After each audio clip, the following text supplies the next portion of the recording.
Thank you very much, Ajay sir, for joining us. Veenu ma'am has already joined. Thank you very much, ma'am. And we have a couple of other doctors. Dr. Kirti, I could see. Dr. Manavendra. Yes. By the time, as a protocol, we wait till 7:10. We give 10 minutes for all our doctors to join. And in that transit period, we take an opportunity to introduce ourselves, to know each Yeah. other who has joined. So may I request if Dr. Kirti, Dr. Manavendra, if they want to introduce themselves? So Good evening. Good evening, everybody. yeah, I'm Dr. Manvendra Badya. I'm Associate Professor in Department of General Surgery from Government Institute of Medical Sciences, Greater Noida. that's great. You are an associate professor, you know? Right? Yes, ma'am. And you exclusively practice breast surgeries, or you are a general surgeon with a special interest in breast surgeries? Yeah, not exclusively, madam. I'm a general surgeon. My areas of interest are laparoscopic surgery and I do breast surgeries. Great, great. Very nice. Nice to know about you, Dr. Manavendra. And Thank I'm very happy that you have joined us. And I hope that this program will give you a lot of insights about how to read the mammographies. Great. Sure. Sure. Yeah. So we have Dr. Neeru, Dr. Deepika. Hello. Hi, Hello. Dr. Hi. I'm Dr. Kirti. Hi, Dr. Kirti. How are you? Hi. Hi. I'm an associate consultant breast surgery here at Chennai Kaveri Hospital. I finished my MCH in breast and endocrine from AIMS Delhi last Wow. year. Great. Yeah. So, Under Dr. Anurag Srivastav, sir, I think. yeah, 1 year sir was there, then sir retired, and so then I continued, and then yeah. Great, great, great. It's too heartening to know that one breast and endocrine surgeon like you have joined. Great. Thank you. Fine. And we have Dr. Deepika, Dr. Neeru. So now it's 7:09. So only last 1 minute, and then I'll be telling you about what is this forum actually is, and we'll be telling you about the whole detail. Those who have newly joined us, some of the participants are old followers. Thank you for joining us again and again. And some of the doctors, they are new. So it is an exclusively this forum is exclusively for the doctors, Yeah. because we try to discuss about things in a very, very simplified way. In a very simplified way, our only purpose is so that in what way we can enhance our understanding, enhance our capability and skills to the next level, so that we become a better version of the doctors that we are actually is. So with each and every program, so especially those who are breast and endocrine surgeons who have joined us, they will find it more useful. Those who exclusively practice breast, our even month meeting will help them the most. Those who practice breast and endocrine, are odd months. We conduct endocrine meetings. So we discuss about medullary thyroid cancer, pheochromocytoma, all sort of things we try to discuss in a very clinically pertinent way. So hi, now it is 7:10, and it's the high time that we must start our meeting. Thank you once again for joining. We have our faculties on board as well. Thank you very much, Vishal sir, for joining us. Thank you for taking out your precious time. So friends, once again, welcome you all to our another meeting of Brandos WUP. For those who have newly joined us, Brandos is a breast and endocrine society of Western Uttar Pradesh. So because I'm a breast and endocrine surgeon, and this was my initiative for the craving of learning, we started this program. I practice in Meerut, which is a part of Western UP. So we started this program here, but now this program has a pan-India impact. Even we have overseas faculties and participants as well. So it has a huge impact. This program we are conducting for past 2.5 years. So continuously we are conducting monthly meetings. Apart from that, we have WhatsApp group, which is a purely academic group. Those who are associated with this group, they know about it. We don't allow any forwards, nothing. Purely academic, that too limited to breast and endocrine, so that we focus all our understanding. We focus and develop all our understanding related to breast and endocrine. So ये जो meeting है, it is a Hindi English in a normal बोलचाल we try to do, so that we keep our interest alive, और हम ज्यादा से ज्यादा discussion करें इस चीजों के बारे में, and we enhance our learning. So it's a semi formal type. So we will give you an opportunity कि आप लोग भी अपने questions लेकर आए, and we encourage you कि आप अपने questions लेकर आए और ज़्यादा से ज़्यादा हमारी faculty से question पूछिए, because this discussion gives us more insight, more valuable insights. So this meeting is conducted on every last Friday of the month at 7 p.m.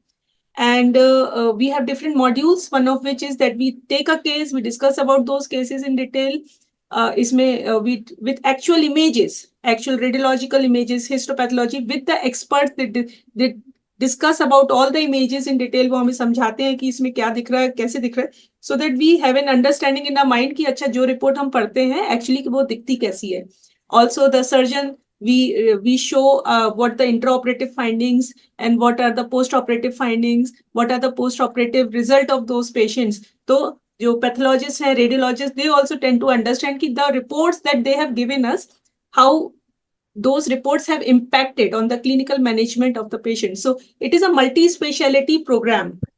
In this forum, we have breast and endocrine related all the experts which have ever dealt with such patients. So breast में and breast surgeons, radiologists, pathologists, oncosurgeons. Endocrine में अगर urology का case है तो urologist आते हैं. Suppose ortho का case है, मेटाबॉलिक बोन डिजीज की प्रॉब्लम है तो orthopaedic surgeons are also with us. So on a single panel we all discuss about that particular problem in detail, so that after the program we have a better understanding कि okay इस particular problem अगर आती है तो इसमें करना क्या है. So this time also we have a very important topic that we have chosen. And since October is a breast cancer awareness month, and our department is celebrating this month with a 15-day program, Pakhwada, that we can say. And इसमें हमारी patient activities हुई हैं, हमारी जो chemo nurses हैं उनकी activities हैं pending, और साथ ही साथ हमने एक्टिविटीज की है डॉक्टर्स की. And we took the opportunity to utilize the last Friday of October to discuss about mammography, which is very important tool in detecting early breast cancer lesions. Okay, and to detect such, to understand about mammography, because mammography is a very technically challenging investigation, I must say.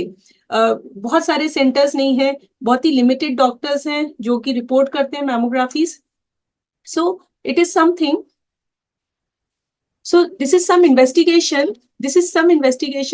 which need a lot of discussion, lot of focus, because जो बड़ा lesion है, it is very easy to identify that lesion.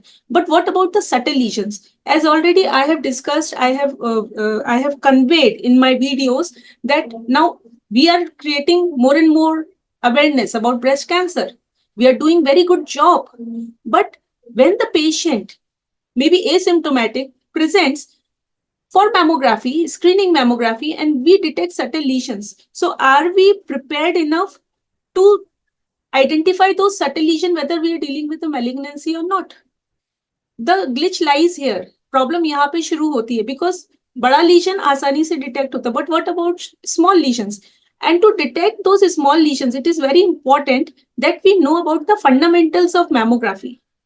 So to understand about the fundamentals of mammography, this time we have a very important faculty, and I must say this is we are very fortunate that we have this time Dr. Veenu Singla ma'am. She is a professor of radiodiagnosis and imaging at PGI Chandigarh, and she has so many credits in her name.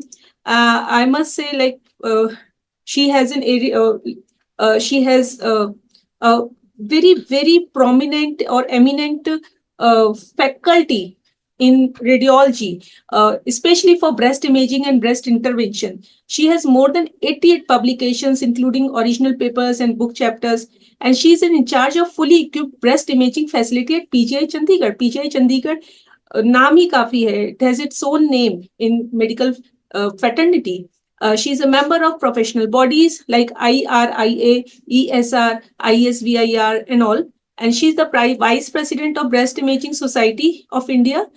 She was there 2023-25. She is still the Vice President. She was the Organizing Secretary of BCCon 2016, a Governing Council member of Breast Imaging Society of India 2015 till 16 and 2021 till 23. She is the member of Shakti, the women's wing of IRIA, and founder member and vice president, Society of Gynecological Imaging and Interventions India. She is the guide and co-guide to many MD, DM, and breast imaging fellows and reviewer of many national and international journals. So, with all these credentials that I have mentioned, you can understand what the faculties we are going to hear today. So, be ready to learn from her. And I request, ma'am, you can now please share your screen to us.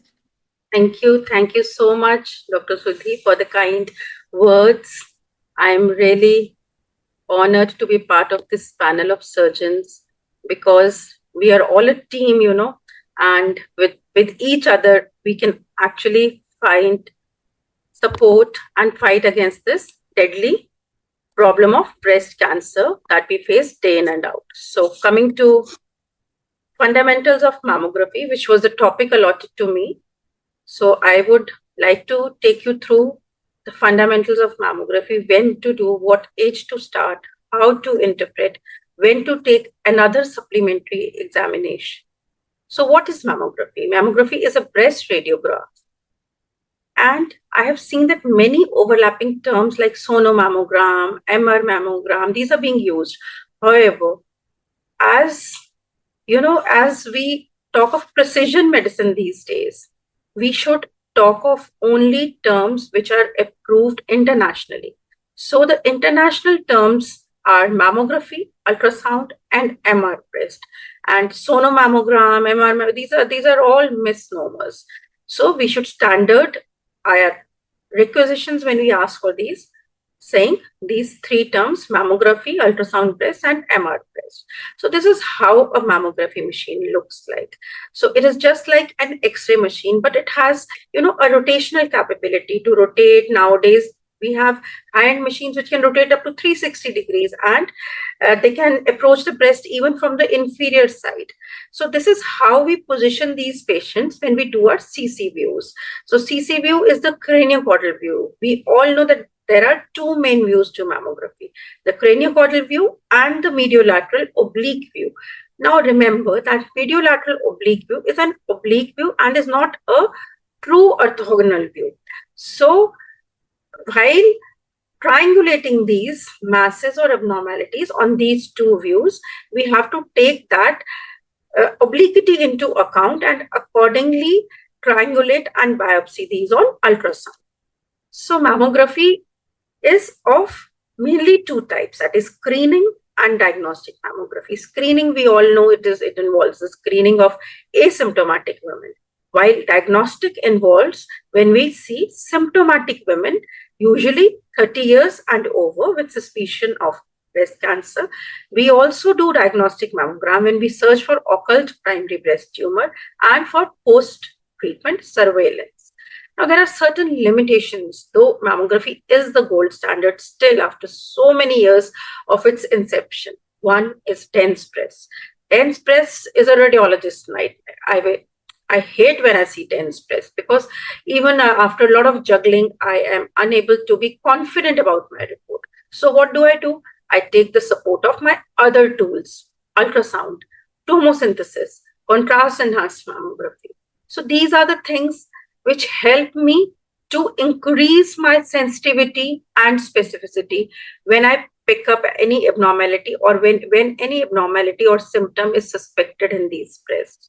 So these adjunct tools, ultrasound, DBT, contrast-enhanced mammography, and MRI, these are in vogue, and especially in dense breast, these should be used. So mammography has alone passed the ACID test. This means that mammography is the number one modality that has actually shown a lot of reduction in mortality if we continue screening and even as a diagnostic tool. Why? Because it has the ability to pick up those microcalcifications, which no other modality like even MRI or ultrasound can do it for us. So it truly leads to reduction in death rates as shown by innumerable publications. These are all the trials that have been done, and they have shown that there is a definite reduction of mortality rate with mammography. So now I will be talking about the recommendations by the American College of Radiology and Society of Breast Imaging, which we follow. And these are actually proven on large patient data set. And that is why we follow these by the American Society and Society of Breast Imaging. Recommendations include screening should start from 40 years of age. Annual mammograms should be done. There is no upper age limit to screening. So why? Because this leads to diagnosis at an early stage. If we start at 40 years of age, there are better surgical options to the patient. They are diagnosed there and then, and when the tumor is small, and there is more mortality reduction, and chemotherapy is more effective. So also, if women are screened in their 40s, they are likely to be picked up when they have an early stage negative lymph nodes and smaller tumors. And also, if we do annual mammograms, if we do every year rather than every alternate year, biannual mammograms are promoted by the Europeans. However, Americans promote annual mammograms because it leads to fewer interval cancers and it leads to pickup of tumors at their smaller sizes. So the upper age limit is actually, they say, that the woman can be screened till they are hale and hearty and till they are not affected by other comorbidities. So screening should continue past 74 years if the woman is healthy from other angles. So all women should have risk assessment by 30. Annual mammography should start by 40 and should continue past the age of 74 years unless severe comorbidities limit life expectancy. So what are the screening recommendations? So this is a very useful ACR appropriateness criteria that we follow. Sorry. So mammography, this is for, I will take you through women with average risk, with intermediate risk, and with high lifetime risk. When it comes to average risk, mammography and DBT are the screening tools. Ultrasound breast can be used. So when it comes to intermediate risk women, that is those which have 15 to 20% lifetime risk, those which have these conditions like history of breast cancer, lobular neoplasia, ADH, in these cases, again, mammography and DBT are the first line. MRI can be done if required, and ultrasound may also be appropriate. However, when it comes to high-risk women, more than 20% lifetime risk, those who have BRCA mutation, those who have history of chest irradiation between 10 to 30 days, MRI with IV contrast is considered and should be done annually in addition to mammography and DBT. And of course, ultrasound should be used as a supplemental tool. So, in nutshell, what is the crux of these charts? Average risk women, less than 15%, do a mammo and DBT from 40 to 74 years. Ultrasound in dense breasts, MRI not to be used in these patients. In intermediate risk patients, 15 to 20% of lifetime risk, mammo and DBT to be done annually, but not before 30 years of age. Ultrasound supplemental, especially in dense breasts. MRI can be used for screening.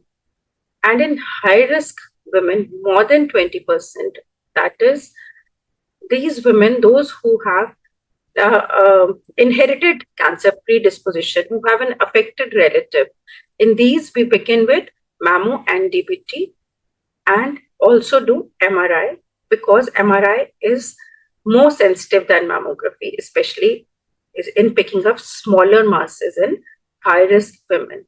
Ultrasound can be done as a supplementary, especially if the woman cannot undergo an MRI. And nowadays, contrast-enhanced mammography has also been approved by the ACR 2023 guidelines that in women who cannot undergo an MRI due to any reason can be referred for a contrast-enhanced mammography because that is also a functional modality and gives us the information we are looking for. So coming to what is overall, what is a diagnostic mammogram? Whenever we see a patient who has a lump, nipple discharge and pain. So in these patients, we call it a diagnostic mammogram, and it should be used if these patients are 30 years of or older.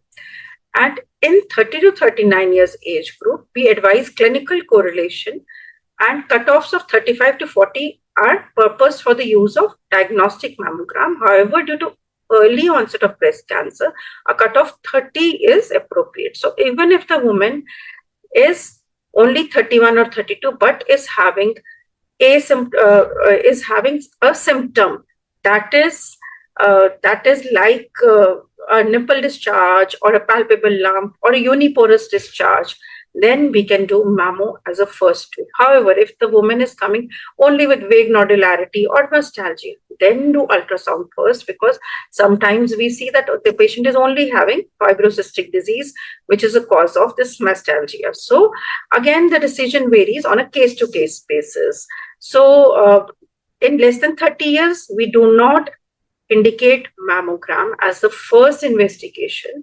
However, sometimes the woman has dense breasts and has a high family history, and again these women have to be again weighed as per their other risk factors, and ultrasound is to be added if the breast tissue is dense. So coming to breast ultrasound, when it is to be used, it is used as an initial imaging tool for women less than 30 years, women who are pregnant and lactating, women who have a nipple discharge, because the retroareolar region, that location is best brought out with ultrasound. In addition to mammo, ultrasound has to be used in nipple discharge.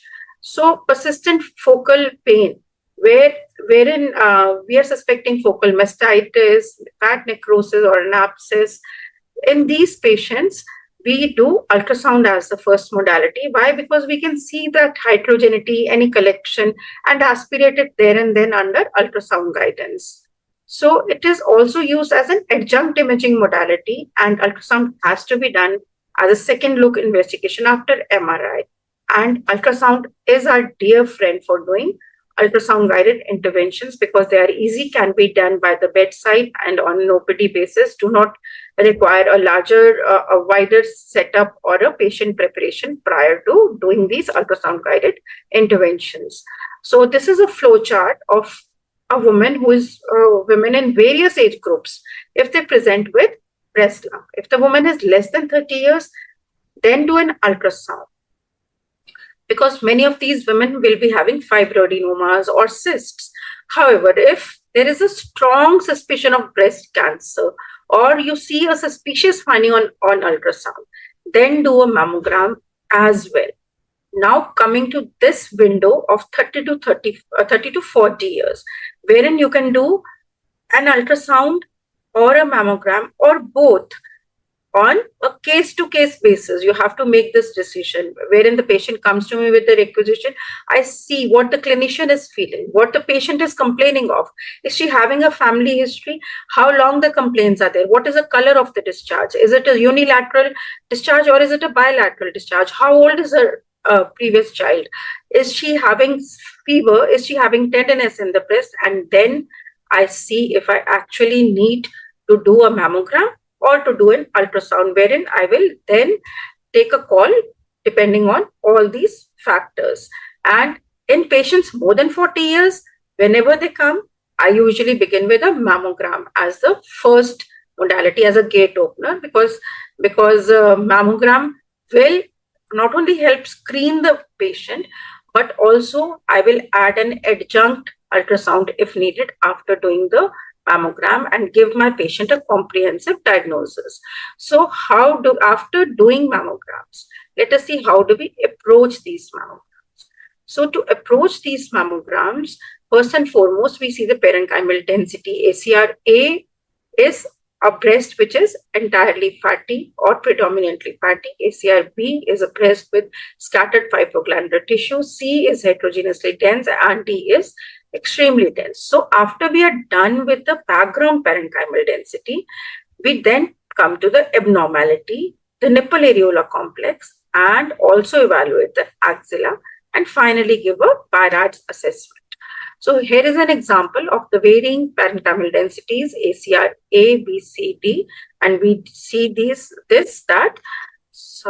ACR A is a predominantly fatty breast, nice one, and I can easily pick up the abnormality. I'm happy to see such breasts, and they're cakewalk. I can quickly, finish off the case. ACRB scattered fibroglandular breast, again, like sort of easy. ACRC is heterogeneously dense breast. Now here comes the role of my ultrasound, and ACRD is extremely dense breast. Now sometimes these breasts are even difficult on ultrasound, and therein we sometimes have to resort to contrast enhanced mammography or contrast enhanced MRI to be doubly sure that we are not missing on anything. So there are these days I have seen that there are patients who are carrying pathetic kind of mammograms wherein the proper acquisition of the views has not been done. So in these cases, there may be high chance to miss the abnormalities like these. So I have brought just these slides for the surgeons and the other clinicians to see if the mammogram has been acquired properly in the MLO view. Now, to call a properly acquired MLO view, the pectoralis should be seen up to the PNL. It should have a convex contour to it. The nipple should be in profile. The deep part or the retroglandular portion of the breast should have been included. The inframammary fold should be open.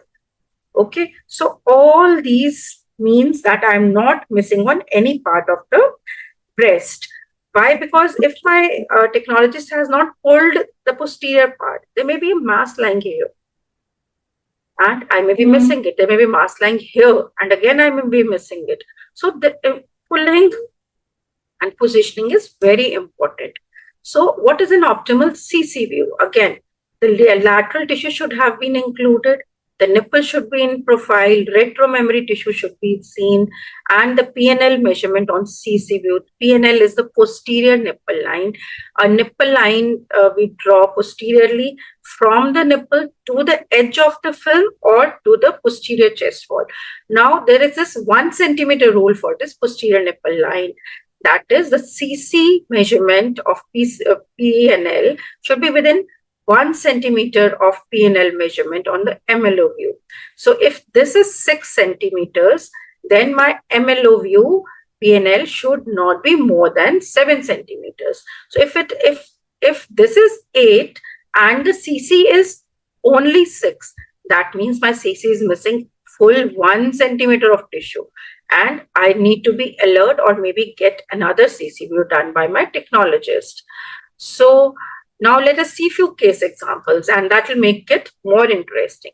So here comes a bilateral mammogram. The patient came to us for screening purposes, and I could see nothing. It was Parson. That's normal. But I have not seen all the areas. So I start seeing my mammogram in a systematic way, and then I'll be able to pick something.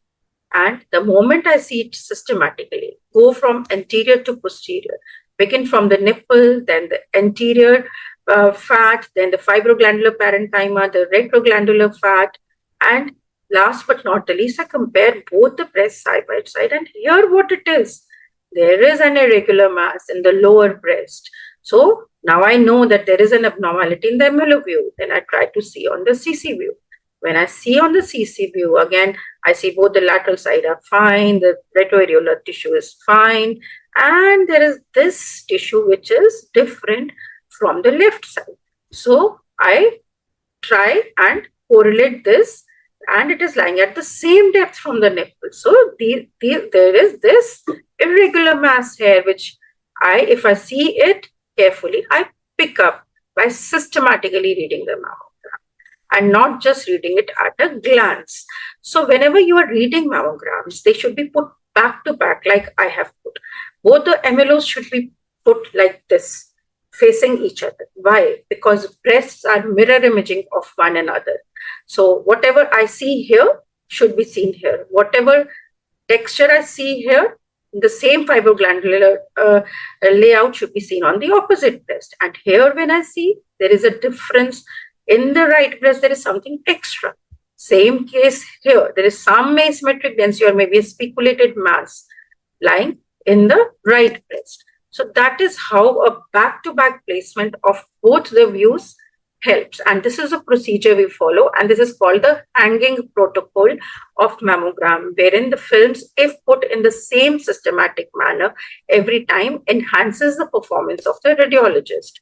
So in this case, a contrast enhanced mammography was done by me, and we could doubly show this mass and also characterize it that this was an irregular mass and it was a malignancy on ultrasound, wherein we could see a mass in the anti-parallel location, and I biopsied it under ultrasound guidance, and it came out to be ER/PR positive and a HER2 negative tumor.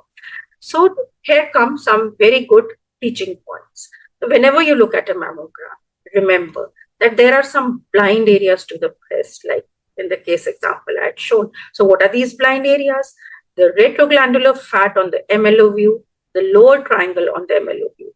So here you see this is the retroglandular fat. This is the lower triangle.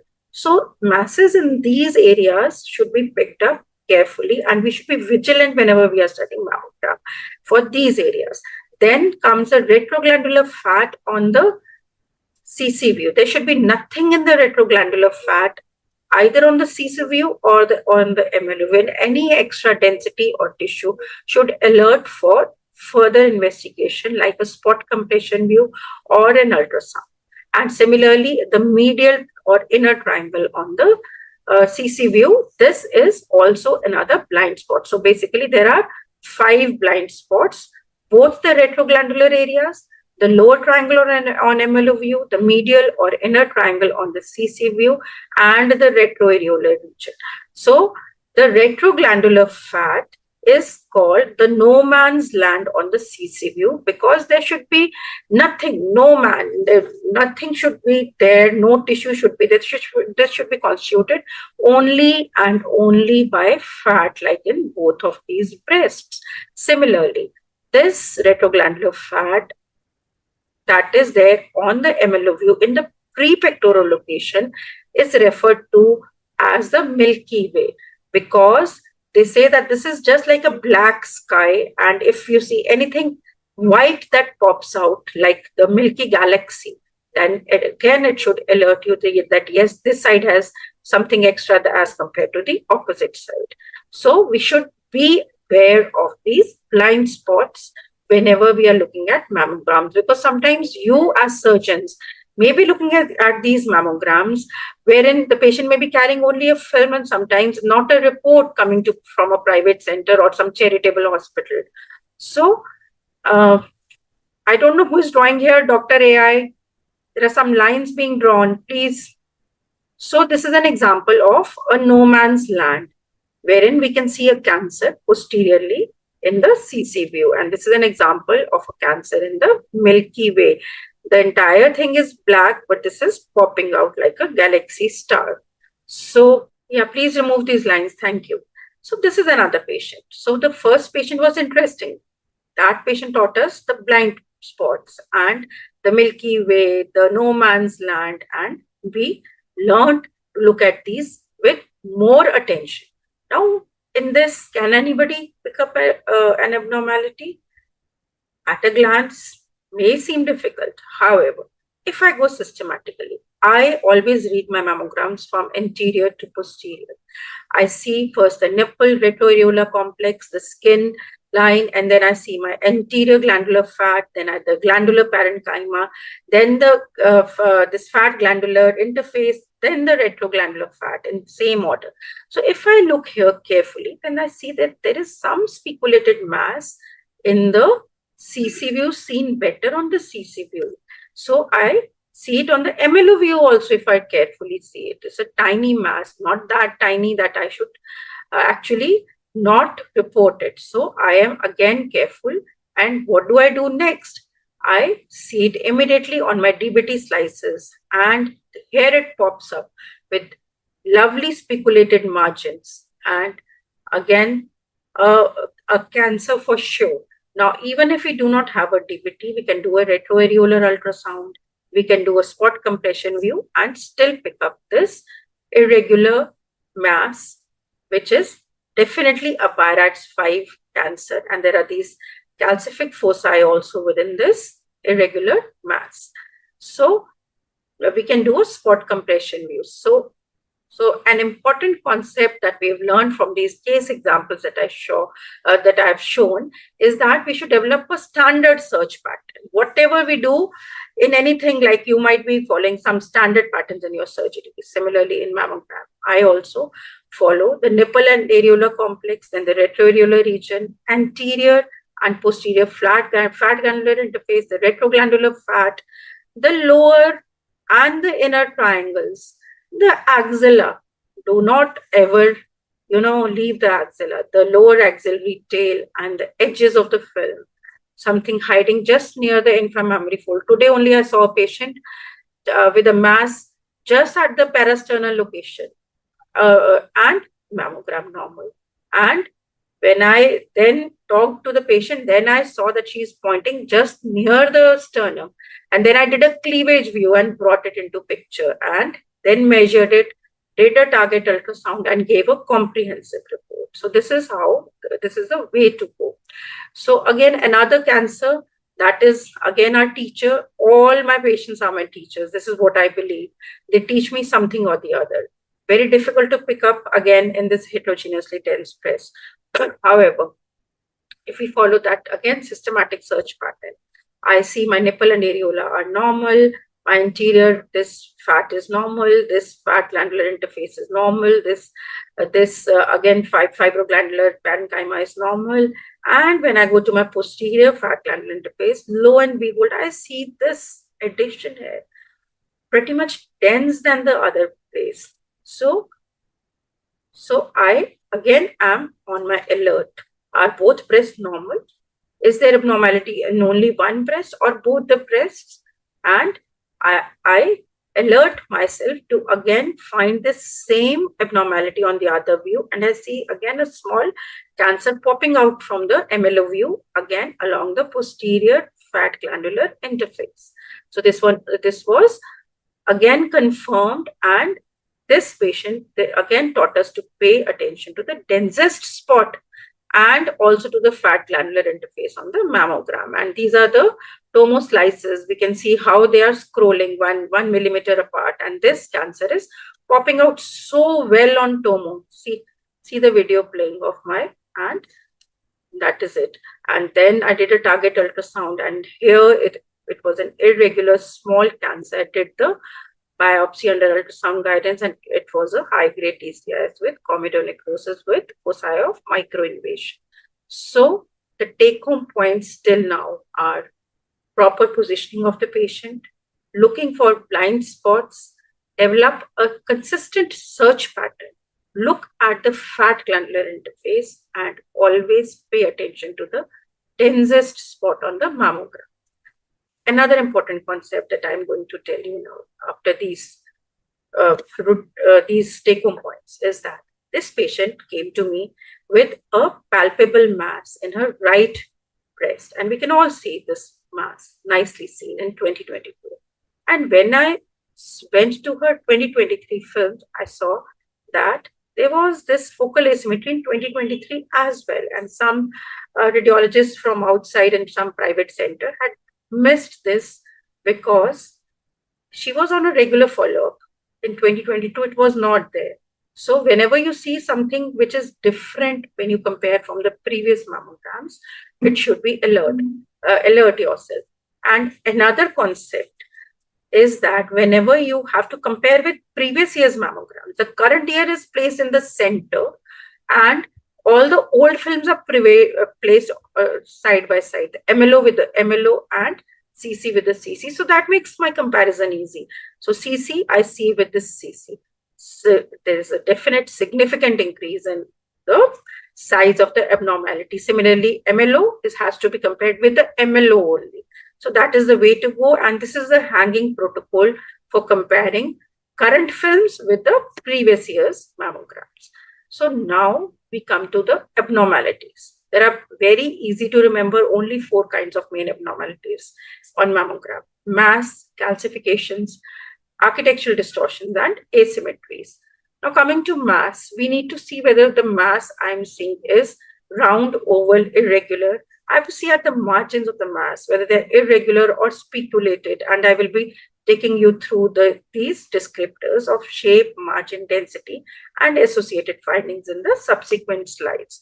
So shape, a mass can be round, like in this was a cyst. It can be oval. This one was a fibroadenoma. It can be irregular. This one was a cancer. So only 3 types of shapes are there in the ACR Bairad's atlas: round, oval, irregular. And as we go from round to oval, my probability of the mass being malignant keeps on increasing. So mass margins, again, mainly my mass margins can be 5 types. Circumscribed, when I see the entire margin distinct from the surrounding parenchyma.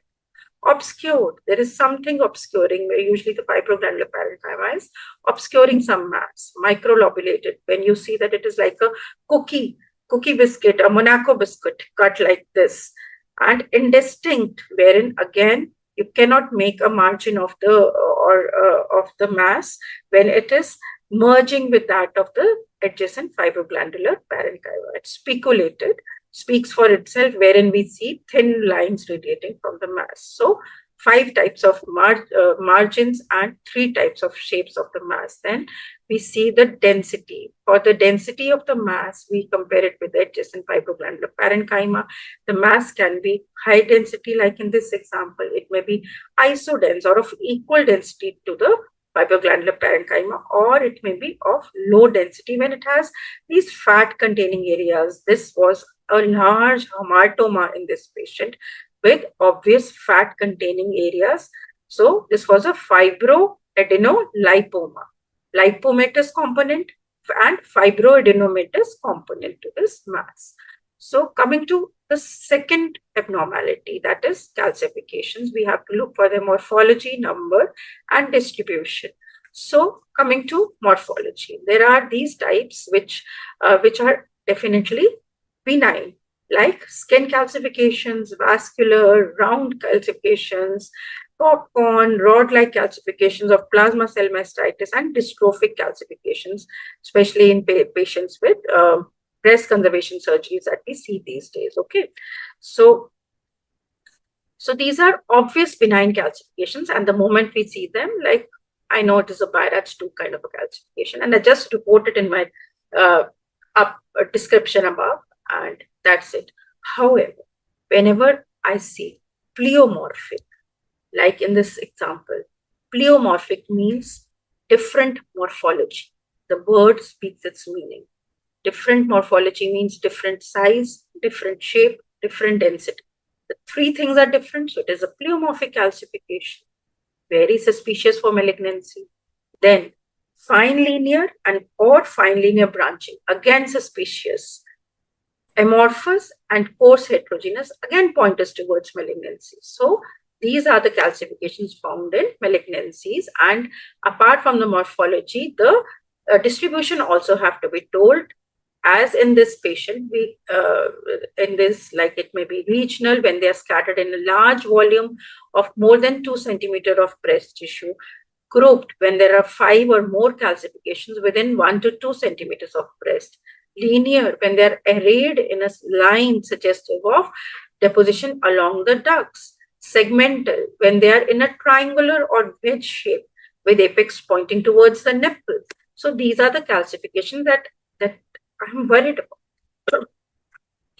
So after jotting down the abnormalities of mass, calcifications, etc., we refer to the Bairad's card also in our day-to-day, and also we describe asymmetries, which are seen as the fibroglandular parenchymas, abnormalities with scattered interspersed fibroglandular parenchyma. So asymmetries can be focal asymmetry, global asymmetry, developing asymmetry, or asymmetry itself. So for asymmetries, we have to do concomitant ultrasound, compare with the previous films, compare with the opposite breast, look for the stability, and look for any ultrasound correlate, and then decide what BIRADS or what level of suspicion to be given.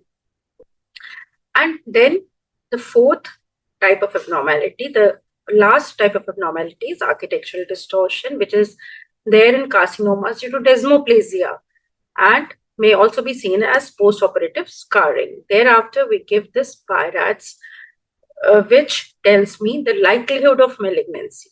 The categories range from 0 to 6, with category 1 meaning that there is incomplete description and I usually need to do an ultrasound or look at the patient's priors. Category 1 is negative, 2 is benign, 3 is probably benign, 4 is 5 to 95% suspicious of malignancy. 5 is more than 95% and 6 is a proven malignancy, which is a biopsy proven cancer. So this is how my BIRADS tells me the likelihood of malignancy and accordingly helps me to establish radiological pathological correlation. Because if I report something as BIRADS 4C or 5 and it comes back from the pathologist as benign, I am going to send the patient for a repeat biopsy. So I'm not going to accept a RAD-PATH discordance. So let us see a case example. So herein we see a mass. So how do we describe it? Okay. So if we look at the mass in the magnified image in the middle, we see that the abnormality is a mass which is irregular. It has spiculated margins and it is of high density. So what is my probable BIRADS? It is BIRADS 5. And in case this mass comes out to be, say, no evidence of malignancy in the given biopsy, I'm going to repeat the biopsy. And I'm going to also talk to my pathologist and the surgeon that my level of suspicion is high. This is an obvious mass which is irregular, spiculated, and is having a high density. BIRADS 5. So let us see, do maybe a larger gauge biopsy the next time. Rather than the routine 14 gauge biopsy, I might do a 12 gauge biopsy in this patient. And these days, VABs are also being done in cases of radiological pathological discordance. So after covering the abnormalities in 2D mammograms, let's see what are the advances in this beautiful modality. There is full field digital mammography these days, DBT or digital breast tomosynthesis, and contrast enhanced mammography. So what is DBT? It is often called, 3D mammogram.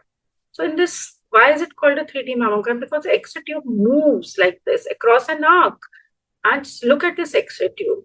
And this is covering my entire breast, taking the slices, constructing the slices slab by slab. And this is a series of low-dose images which are required from different angles. And projection images are reconstructed into just 1 millimeter slices. So imagine I'm going to study the breast millimeter by millimeter by millimeter. So I'm not going to miss anything. And this will enhance my cancer detection rate, decrease my recall rate, and of course, increase my pickup rate, and will make me more confident in reporting because DBT shows the margins of the abnormalities much better. And this is how the series of X-rays are fired and the slices are obtained, and then the images are stacked, and then I read them on a workstation. This is just a video to show that. And this is not really a 3D mammogram, though the name suggests so. The third dimension is derived from a planar data. It is a breast that is sliced millimeter by millimeter on the workstation. So it removes the summation artifact of the summation shadows of the overlap of the fibroglandular parenchyma, and it unmasks the pathology in a dense breast. See this one blowing away all the grim, and it increases the reader confidence and leads to better characterization of breast masses.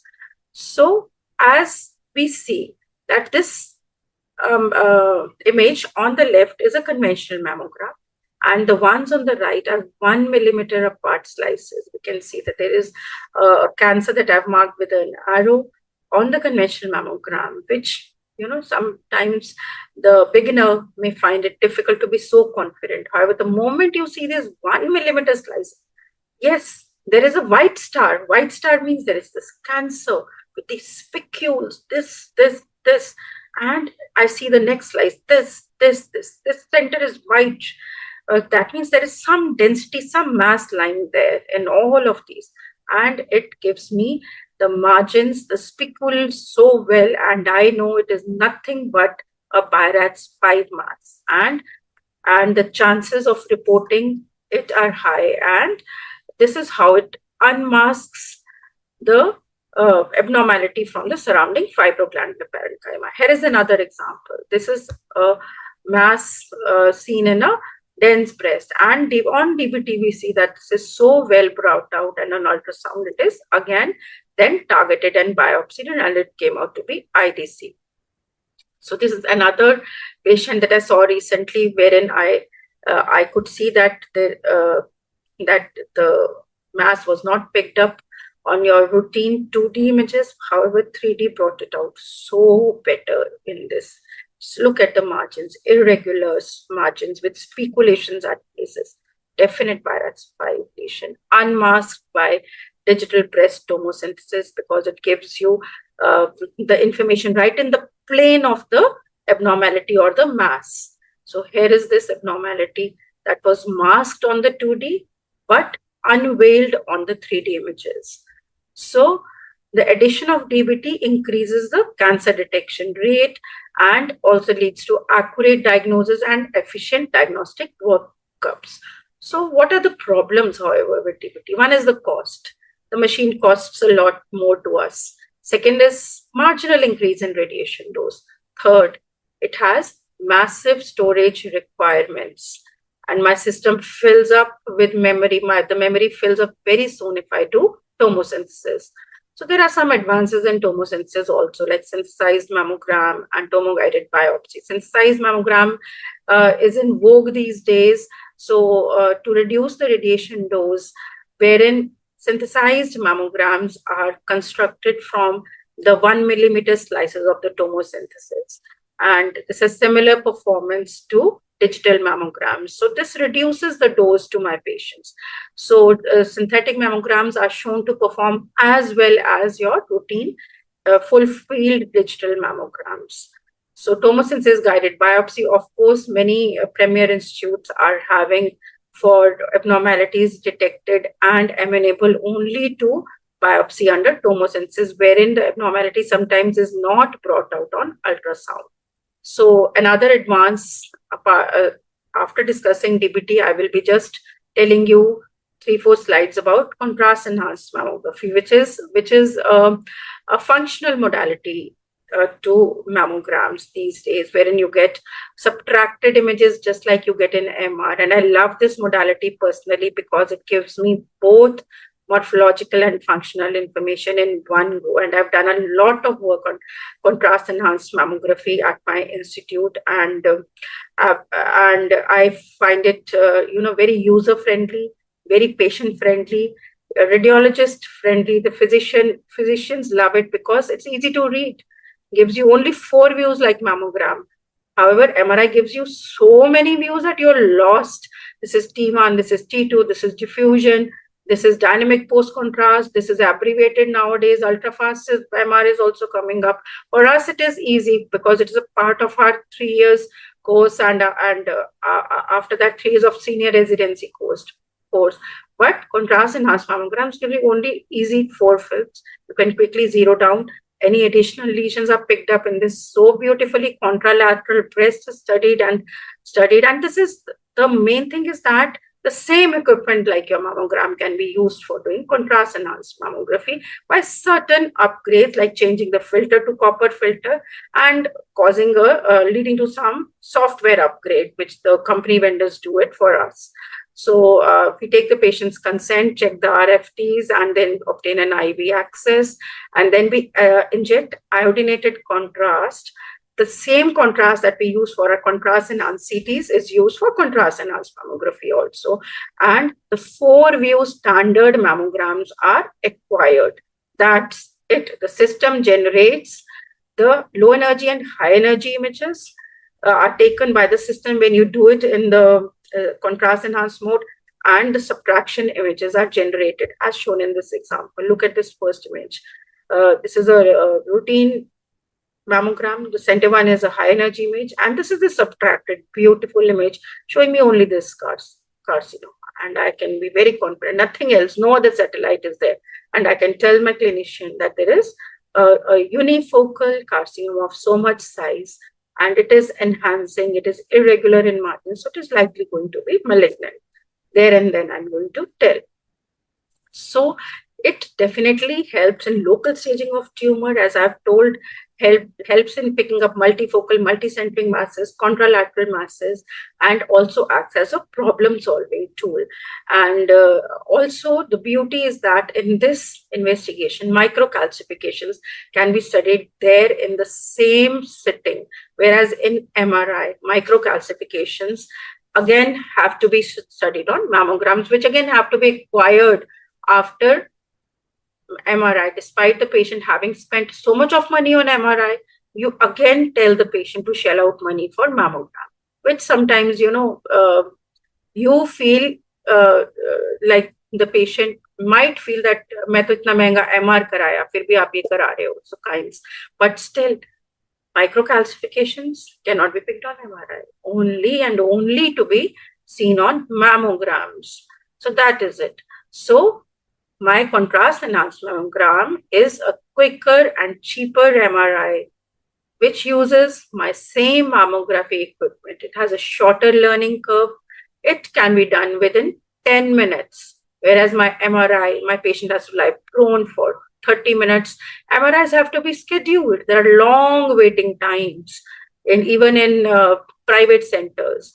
And this is this, on the other hand, contrast enhanced mammography, which is a newer version of mammography, is an excellent alternative to MRI in women who cannot undergo MRI, like on pacemakers, on certain implants, if they are allergic to gadolinium, and this can be learned and incorporated into practice if the facility is available nearby.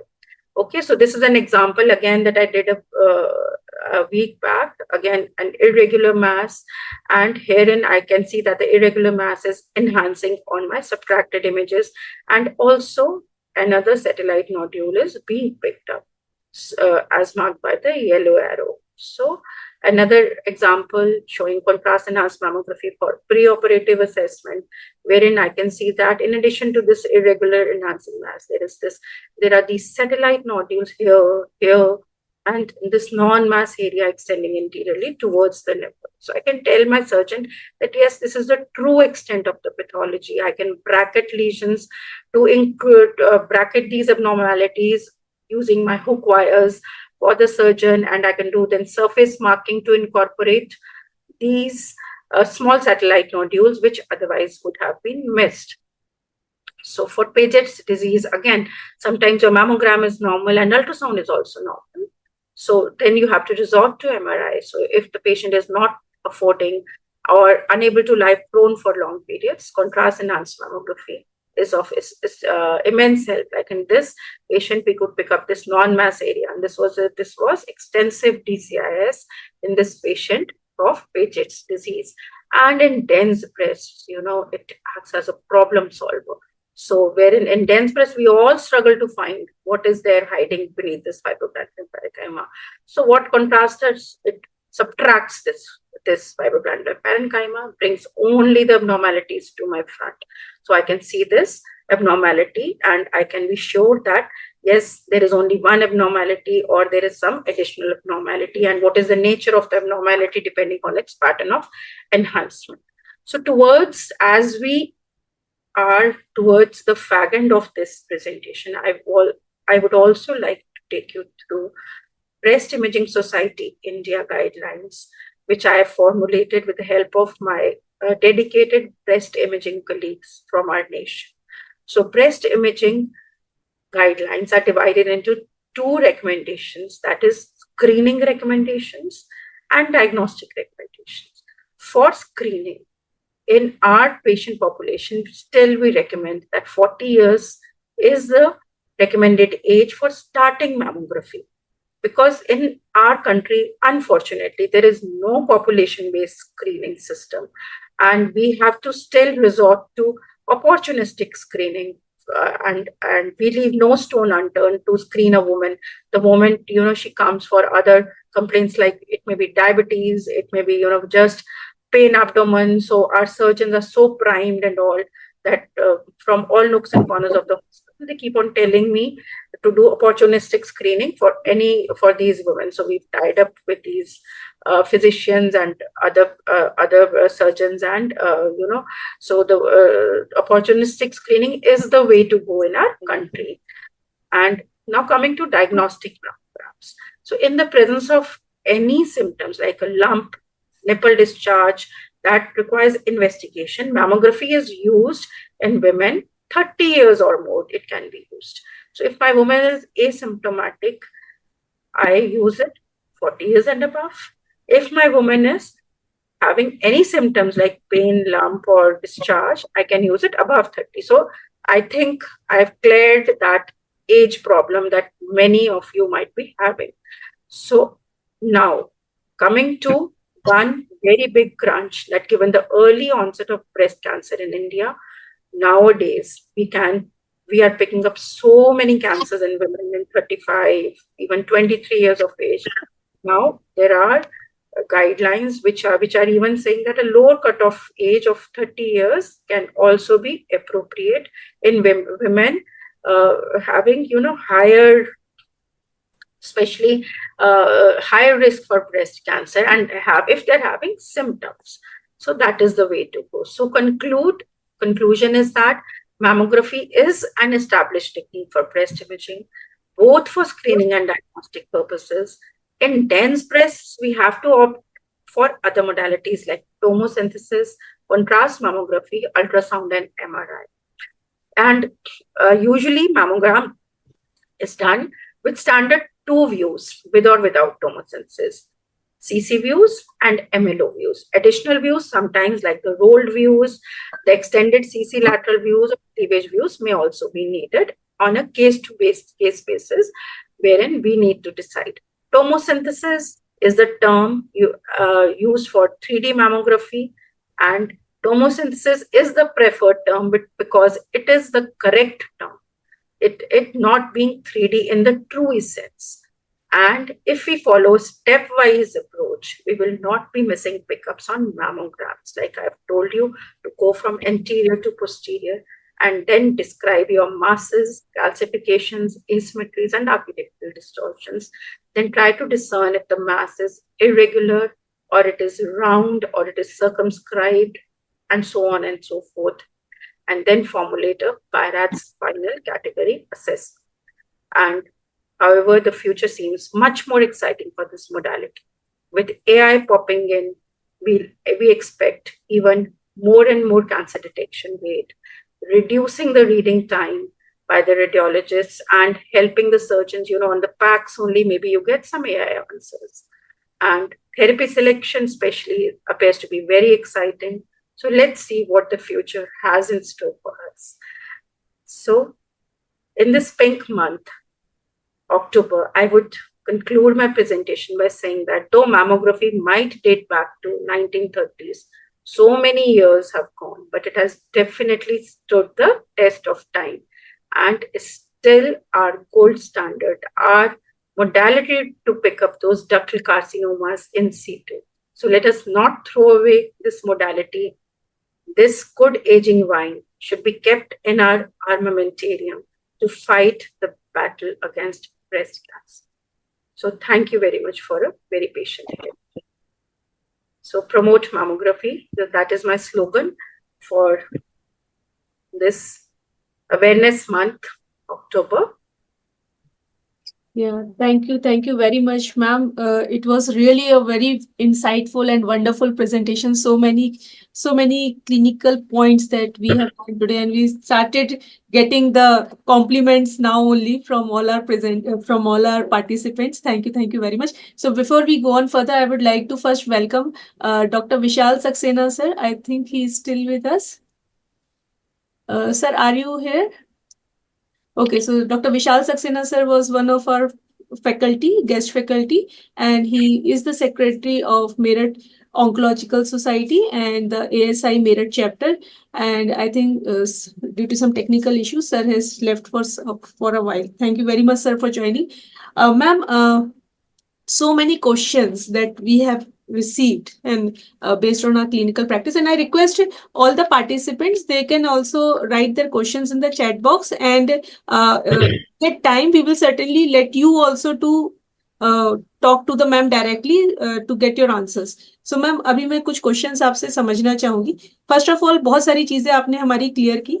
तो ये एक तो 30 और 40 का जो criteria हमेशा लोग परेशान होते हैं, तो अगर मैं मैम की बात को समराइज करूं तो दो तरीके की मैमोग्राफी होती है, एक स्क्रीनिंग और एक डायग्नोस्टिक. तो स्क्रीनिंग में पेशेंट को कोई प्रॉब्लम नहीं है, इसीलिए हम 40 साल पे शुरू कर सकते हैं उसे. लेकिन कैंसर का अभी जैसे कि रेट बहुत अर्ली एजेस में हमें कैंसर मिलने लगा, तो थोड़ा 30 के लिए भी अगर कोई करवाना चाहता है तो वी डोंट माइंड, बट 40 का क्राइटेरिया हमारी breast imaging society of India ने तय किया है. अब अगर कोई पेशेंट है 30 प्लस की है with some problem, if she presents, और हमें डायग्नोज करना क्या है, तब भी हम mammography, x-ray mammography with ultrasound करवा सकते हैं. ये बताना इसलिए जरूरी है क्योंकि बहुत सारे केसेस हमारे पास आते हैं जहां पे पेशेंट को प्रॉब्लम होती है, और जब हम भेजते हैं रेडियोलॉजिस्ट के पास, एंड बिकॉज ऑफ इग्नोरेंस वहां x-ray mammography they don't do, they refuse the patient कि हम एक्सरे मैमोग्राफी सिर्फ इसलिए नहीं करेंगे क्योंकि आप 35 ईयर्स की हैं, है ना, पेशेंट को प्रॉब्लम है. तो ये आज हमने क्लियर किया कि अगर 30 प्लस है और उसको प्रॉब्लम है तो X-ray with complementary ultrasound we can do. Less than 30 years में most we usually ask for ultrasound only with very mammography in very selected cases. उसमें भी ज्यादातर हम एमआरआई पे जाते हैं क्योंकि ब्रेस्ट बहुत डेंस होता है. मैम, जो दूसरी चीज आपकी बहुत मुझे अच्छी लगी जो आपने हमें बताया, दैट इज की contrast enhanced mammography, because it is always our concern. MR mammography पर एक सेशन मैम हम मैं रिक्वेस्ट करूंगी, वो लेटर ऑन कभी हम डिसाइड करेंगे, बिकॉज लोगों को जो हमारे ब्रेस्ट सर्जन्स हैं और जो इनफैक्ट मैं कहूंगी रेडियोलॉजिस्ट को भी बहुत सारी चीजें क्लियर नहीं है कि एमआरआई करवाना कब है.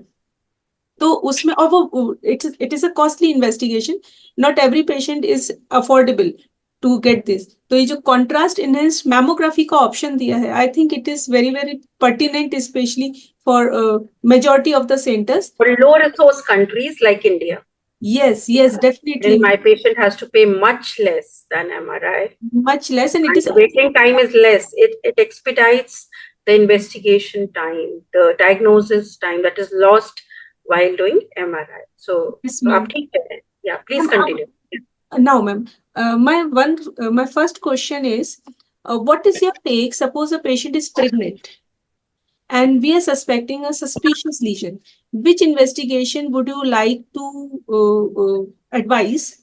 In which trimester, which investigation would you like to go for? So mammography, you know, it is a very safe investigation. I begin by saying that there are 3 types of radiations we have in radiology: primary, secondary, and tertiary radiations.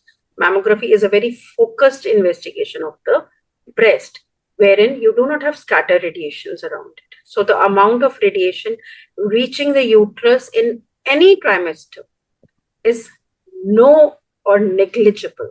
You are living in a radiation environment. Your phones, your Wi-Fi's, they are all having radiation. So there is no paper that has shown any risk to the fetus with mammogram during any trimester. So her trimester में अगर आपको suspicious mass लगता है, आप mammography करा सकते हैं. And for the patient, you know, solace, for satisfaction of the patient, हमारे पास एक लेड कोट होता है, लेड एप्रन बोलते हैं हम उसको. वो हर रेडियोलॉजिस्ट के पास होता है जो मैमोग्राफी करते हैं या जो भी ये फ्लोरोस्कोपिक एग्जामिनेशन करते हैं या सीटी स्कैन करते हैं. तो वो पेशेंट को आप पहना सकते हैं उसके लोअर एब्डोमेन और पेल्विक एरिया, तो वो एक पेशेंट को सेटिस्फाई करता है that my baby is not going to be irritated, although उसका भी यूज 0 है, but by studies it has been shown that it helps in the mental peace of the patient. So किसी भी आप trimester में आप मैमोग्राफी, अगर आपको प्रेगनेंसी एसोसिएटेड ब्रेस्ट कैंसर लग रहा है, करा सकते, that is it. Great, ma'am. Thank you. 4 views, and दोनों व्यूज कराने, दोनों ब्रेस्ट कराने, ये नहीं करना कि आपने एक ब्रेस्ट करा दिया दूसरा छोड़ दिया, ठीक है? बिकॉज मैमोग्राम्स आर मिरर इमेजेस, जो एक साइड में दिख रहा है मुझे दूसरी साइड से कंपेयर करना है फाइब्रोग्लैंडुलर पैरेट का, ठीक है? यस मैम, ये आपने बहुत ही इंपॉर्टेंट पॉइंट अभी रेज किया कि कभी भी कराएंगे तो बायलेटरल ब्रेस्ट एक साइड कराएंगे, क्योंकि हम मिरर इमेजेस, कई बार हमें एसिमेट्री, जो मैम ने बताया एक बहुत ही इंपॉर्टेंट पॉइंट है, वो देखना बहुत जरूरी है। ये इसीलिए एम्फेसाइज करना जरूरी है क्योंकि बहुत सारे सेंटर्स में, even in radiological centres and many doctors, they advice कि राइट साइड पेशेंट कंप्लेन करके आए तो सिर्फ राइट साइड का मैमोग्राफी बता दिया, या लेफ्ट साइड का left side. This is a wrong practice, very wrong practice. तो अगर पेशेंट यूनिलेटरल कंप्लेन करके भी आया है लेकिन हमें कराना बायलेटरल मैमोग्राफीज ही है with ultrasound correlation, so that we know कि जो डेंसिटी हमें मैमोग्राफी एक्सरे में दिख रही है वो उसका एक्चुअल जो डेंसिटी क्या है on ultrasound, so that we can provide a comprehensive diagnosis to the patient. Ma'am, another question is what about lactating females? अगर कोई लैक्टेट कर रही है तो उसमें अगर हमें कोई भी सिम्टोमेटिक पेशेंट है, so should we ask for X-ray mammography or only with ultrasound we should proceed? अब आपको लैक्टेटिंग फीमेल में ही देखना है कि मेरी पेशेंट को लेवल ऑफ सस्पिशन क्या, ग्रैनुलोमेटस मास्टाइटिस तो नहीं लग रहा। अगर ग्रैनुलोमेटस मास्टाइटिस लग रहा है then go in for an ultrasound. अगर आपको मेलिग्नेंसी लग रही है go in for a mammogram. और पेशेंट को अगर मैमोग्राम आपको कराना पड़ता है because you are suspecting a malignancy, अगर कराना पड़ता है तो to reduce that density we tell the patient to feed or to pump milk before getting the mammogram done. उसके बाद उसका ब्रेस्ट लगभग खाली हो जाता है और फिर हम उसका मैमोग्राम कर सकते। Again there is no radiation risk, okay, but see कि आपके पेशेंट को सिम्टम्स क्या है, आपका लेवल ऑफ सस्पिशन मास्टाइटिस है, एब्सेस है या कैंसर है, उसके हिसाब से। कैंसर है तो मैमोग्राम, मास्टाइटिस है तो अल्ट्रासाउंड। ग्रैनुलोमेटस मास्टाइटिस हम रोज ही देख रहे हैं, अल्ट्रासाउंड करते हैं उनमें, ठीक है? Yes, ma'am. So the thing is कि we try to avoid X-ray mammography until unless it is really required. Though it does not pose any बहुत ज्यादा radiation exposure नहीं होता है, but still it is on a safer side. These women are young, and these are usually lactating women are, in their 20s or 30s, wherein we are not justified in doing a screening mammogram also in them. So अगर उसे हमें suspicion लग रहा है तो फिर हम diagnostic wise कर सकते हैं। बट अगर obvious pain, fever, redness, erythema, discharge हो रहा है, पेशेंट को दिख ही रहा है, साइनसेस बने हुए हैं, ग्रैनुलोमेटस मास्टाइटिस है, फिर क्यों मैमोग्राफी करना है? फिर अल्ट्रासाउंड करिए, एस्पिरेट करिए और अकॉर्डिंगली आप पेशेंट को वो उसका क्वाड्रेंट बताइए और साइज उसका नोट करिए और फॉलो अप करिए after giving your course of antibiotics and whatever you give, maybe steroids or depending again whether it's a tubercular or a non-tubercular mastitis. So we understand कि अगर आपको inflammatory लग रहा है then directly go for ultrasound. अगर आपको suspicious lesion लग रहा है then we can ask for X-ray mammography, जिसमें कि वो अपना breast पहले से empty कर आए, either feeding or express करके, and after X-ray then how much time after she can start her breastfeeding? Immediately, like she can start.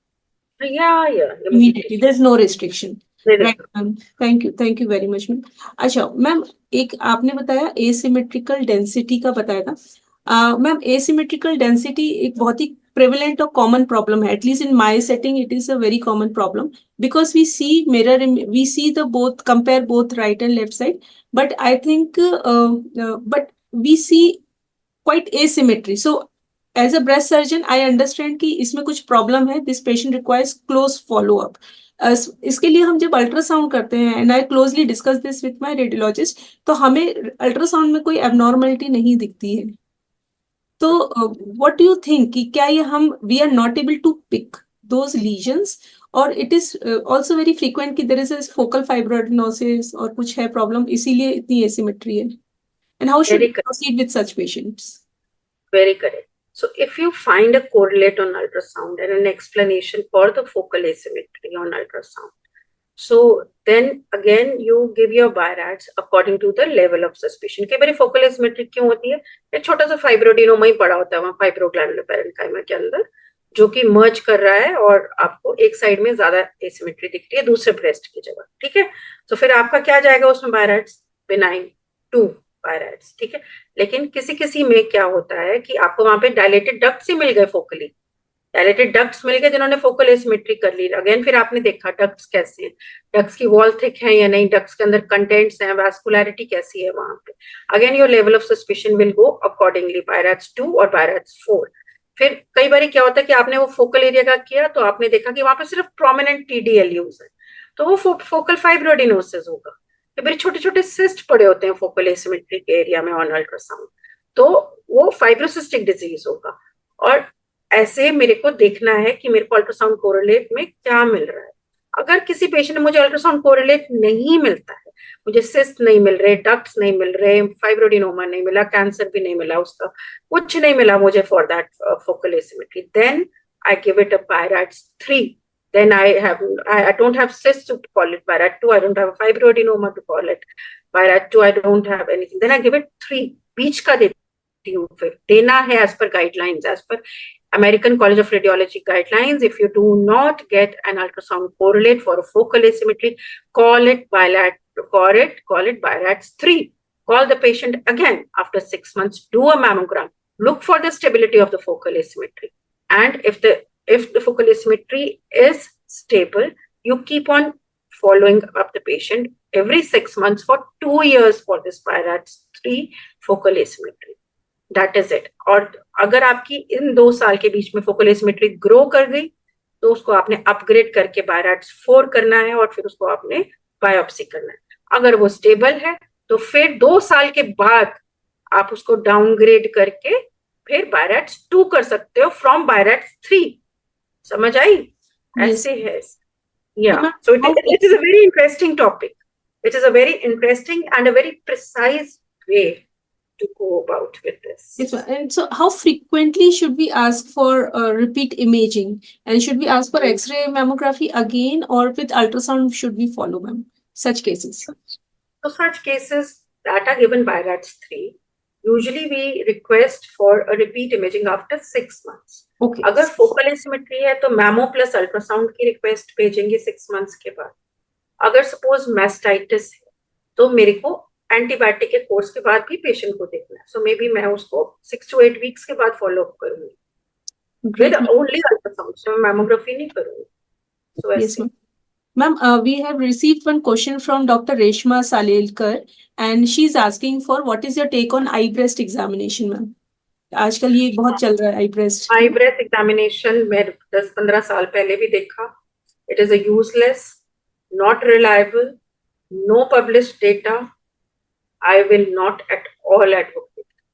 Mammography is my friend, my gold standard, internationally accepted modality. Yes, ma'am. Yeah. And we have received one question from Dr. Manabendra, and it is related to जो हम lactating females में mammography की बात कर रहे थे, and he asked कि जो contrast enhanced mammography है, can we use that in the lactating females? Should we consider? No. Because iodine is secreted in breast milk and we give iodine-based contrast media. It may affect the thyroid of the baby. It affects the thyroid of the baby. Yes, we cannot do. Fine. Thank you, ma'am. Ma'am, एक आपने बताया था spot. अगर आपको lactating patient में functional investigation करनी है तो आप MRI करेंगे, क्योंकि gadolinium नहीं affect करता है बेबी को, ठीक है? तो लैक्टेटिंग पेशेंट का आपने MRI कर दिया, उसके बाद में पेशेंट अपना एक मिल्क थ्रो कर दे, डिस्कार्ड कर दे और उसके बाद में बेबी को फीड कर सकते। Great ma'am. आयोडीन का डिलेड सिक्रीशन होता रहता है ब्रेस्ट मिल्क में, तो इसलिए कॉन्ट्रास्ट मैमोग्राफी नहीं करना है। Very nice information, ma'am. Ma'am, another question is, you talked about spot compression view. What is this spot compression view? I have seen like in many conferences. Can we do this with our magnifying glass या हमारे mobile से अगर हम उसको zoom in करें तो क्या वो काम करेगा? It is something different. No, no, it is very, very different. Spot compression view में हम क्या करते हैं? We use a smaller compression paddle. Normally जब हम breast को compress करते हैं ना, तो जितना breast का size है उतना या उससे थोड़ा बड़ा हमारा compression paddle होता है. Yes. जिसके अंदर कि हम compression paddle and detector के बीच में we compress or we press the breast like this and flatten the breast parenchyma to take our CC and MLO views. Yeah. So that the fibroglandular parenchyma is spread. ये तो हो गया हमारा normal. फिर अब हम स्पॉट कंप्रेशन व्यू में क्या करते हैं, जो हमारा एब्नॉर्मैलिटी है छोटा इतना सा हमने पैडल लेना है विच इज से the size of my palm, सिर्फ मेरे पाम के साइज का, और जबकि जो नॉर्मल कंप्रेशन पैडल है वो मेरे ये दोनों हाथों के साइज का होता है. Can you see my video? Yes, ma'am. Yeah, it's visible. है ना. तो ये मेरे दोनों, मैं फिर स्क्रीन ना स्टॉप शेयर करके मैं भी देख पाऊंगी फिर. Yeah. So my normal compression paddle is this size, while my spot compression paddle is only this size. So मैं एक पॉइंट में स्पॉट को कंप्रेस कर सकती हूँ, जहां मुझे कुछ पैल्पेट हो रहा है पेशेंट का, वहां मैं कंप्रेस करके उसको वो फिर अच्छे से स्प्रेड हो जाता है. So if it is persistent after spot compression view, then it is a true abnormality, and if it spreads out, then it is just a fibroglandular tissue. That is it. Ma'am, that is for the palpable lesion. What about if anything suspicious is detected on screening, suppose? Then how it can be identified? Because clinically it is not palpable, a non-palpable lesion. तो Then अगर how do we screening decide detect- which point to? वही मैं कह रही हूँ, अगर आपने screening में सपोज यू डिटेक्ट 1 सेंटीमीटर मास, छोटा सा है, नॉन पैल्पेबल, और सब सेंटीमीटर मास आपने स्पॉट कंप्रेशन किया, तो अगेन आपको उसके मार्जिन अच्छे देखने को मिलेंगे. If it is irregular or if it is circumscribed, accordingly you can characterize the mass. Okay, so and we can do with that conventional image. Yes, ये हर जगह पे आपको यूजुअली मिलेगा, बट रेडियोलॉजिस्ट को खरीदा होना चाहिए वो स्पॉट कंप्रेशन पैडल, बिकॉज वो उसका एडिशनल प्राइस लगता है मशीन खरीदने वक्त. Okay. कई रेडियोलॉजिस्ट सिर्फ एक ही कंप्रेशन पैडल खरीदेंगे जो कि बल्क में सारा दिन काम करेंगे, और कई लोग वो स्पॉट कंप्रेशन के लिए एडिशनल खरीदेंगे. इंस्टीट्यूट्स में तो मिलता है spot compression, where in we are doing, but in private you know it may not be that freely, I'll push because my everything comes request. at a cost.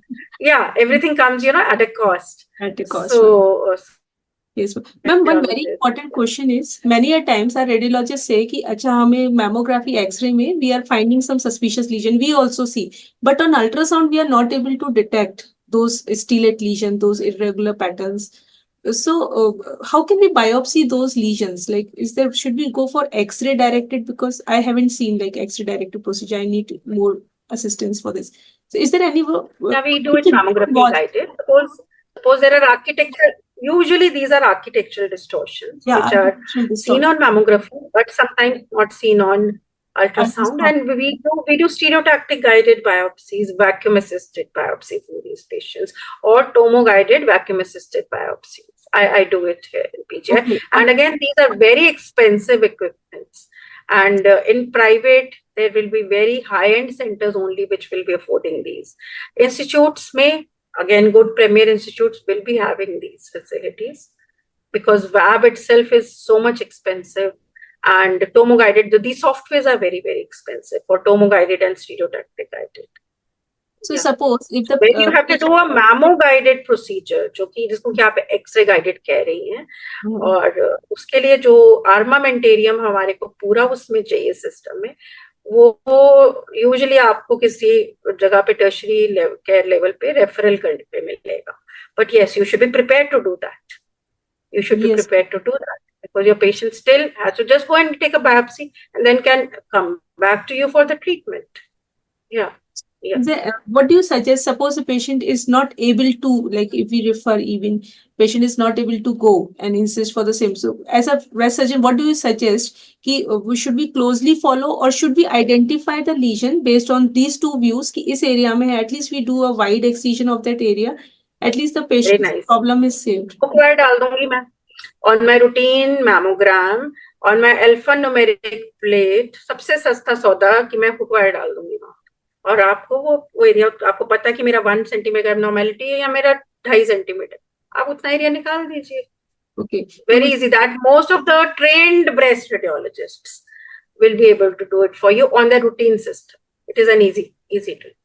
अगर radiologist is trained from a good place, then they can do it. So hook wire डालो, hook wire को it is a guide wire and you track it and take it. So at least we can mark the area. Yes. These two images, कि किस area में होगा, localize that area and at least remove that the Yeah. patient's problem is solved at least. Yeah, that is another way. Yeah. Yes, ma'am. Ma'am, our another question is like nipple discharge. A patient आते हैं with a single duct bloody nipple discharge. And many a times we see only either single dilated. Sometimes we don't see any significant duct, but we see a significant nipple discharge. So there is always very confusion even among breast surgeons ki what should we ask for. Some say MRI, MR breast or other thing. So what do you suggest? Like MR breast is really useful or only ultrasound is the best investigation that we must rely on? I have written a paper on nipple discharge, radiological approach to nipple discharge. So, wherein if my patient is having a suspicious nipple discharge, so सबसे पहले अगर मेरा patient 40 years से ऊपर है तो मैं mammography करूंगी, और अगर 30 से नीचे है तो मेरी पहली इन्वेस्टिगेशन अल्ट्रासाउंड करूंगी, और 30 to 40 के बीच में मुझे देखना है मेरा लेवल ऑफ सस्पिशन क्या है, मुझे पहले मैमो करनी है या अल्ट्रासाउंड करनी है, वो मुझे केस टू केस बेसिस पे वो कॉल लेनी है. ठीक है. Now if my patient, let us talk of a scenario wherein my patient is above 40 years. So in this patient I do a mammogram. Suppose the patient has dense breasts, मुझे कोई information ही नहीं मिली, and और अब मैं क्या करूं, तो I do an ultrasound wherein I do ultrasound of the retroareolar location very, very meticulously. There are methods to do it. We teach those methods: single finger method, the rolled view method, the peripheral compression method. Again, trained breast radiologists will do that for you. Retroareolar ultrasound करेंगे. Suppose ultrasound में मुझे papilloma मिल गया, introductory papilloma, I am able to find out. So then I can hook wire that papilloma for my surgeon. बात खत्म. और I can tell my surgeon do a surface marking, ये निकाल दो, microdocectomy कर दो, बात खत्म, ये भी हो गया है ना. Then now coming to another scenario wherein कि मुझे अब मैमो में तो कुछ नहीं मिला था, अल्ट्रासाउंड में भी मेरे को पैपिलोमा नहीं मिला, बट मेरे पेशेंट को यूनिपोर यूनिलैटरल ब्लडी निपल डिस्चार्ज हो रहा है. I am pretty sure so कि ये तो बड़ा सस्पिशियस है. तो then in that scenario MR is recommended. So only scenario MRI ductography करके आजकल कहते हैं हम उसको, MR डक्टोग्राफी. कन्वेंशनल जो डक्टोग्राम हम करते थे ना, कैनुला डाल के और वो सब, उसमें अच्छा रिजल्ट नहीं आता है. तो MR अच्छी जगह से कराइए जहां पे मोर देन 1.5 टेस्ला का मैग्नेट हो. ठीक है. और जहां पे सब्ट्रैक्शन इमेजेस देखते हैं. ठीक है.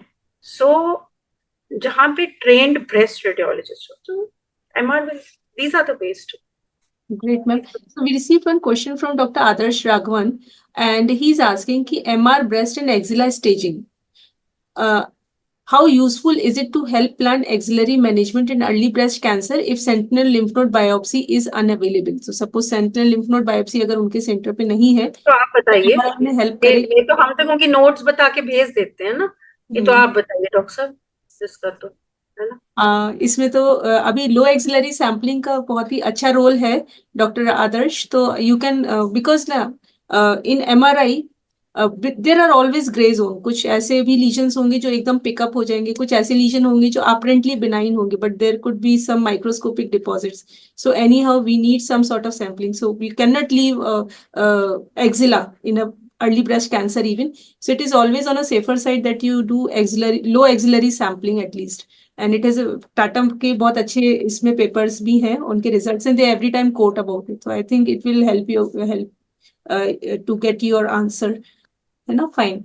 एंड मैम एक इम्पॉर्टेंट क्वेश्चन है, अपार्ट फ्रॉम अभी हम ब्रेस्ट कैंसर की बात हमने बहुत की, लेकिन many patients they come with multiple breast lumps. Those are benign breast lumps. ठीक है. Okay. So just want to understand from you, because 80-90% benign cases come. So this is very important because these patients are very apprehensive of malignancy. Those are young girls भी होती हैं कुछ. So how do you report these type of breast lump? Do you report each and every lump or some important lumps? How do you report all this? because they are very Ideally- active and most of the time despite हम उन्हें समझाते हैं कि these are benign lumps, they insist for excision, especially when they are palpable. So how do you report those lumps, ma'am? Again, ideally, if you see, the international level reports, they'll report each and every lump. They will report each and every cyst. They'll try to make tables and tell you the O clock, the distance from the nipple, the depth from the skin, for everything. This is the ideal way to go. Now, coming to a patient, say suppose she has 3 fibroadenomas, I will report all 3. Say suppose she has 13, I may not report all 13. I may report the larger ones in so quadrant, so depth, so clock. That is it. Or I might also report the most heterogeneous ones. मुझे कोई बिल्कुल circumscribed, homogeneous मिल रहे हैं, छोटे मिल रहे हैं, चने के दाने जितने मिल रहे हैं, हो सकता है मैं उनको नहीं करूंगी. Largest वालों को report. Important ones को आप report करेंगे. Yeah. Yes. And I will prefer reporting these in a tabulated table बनाऊंगी. इसमें मैं पहला लिखूंगी size, फिर मैं लिखूंगी quadrant, फिर O clock, फिर distance from nipple, फिर depth from skin. This is actually what we do in PGI.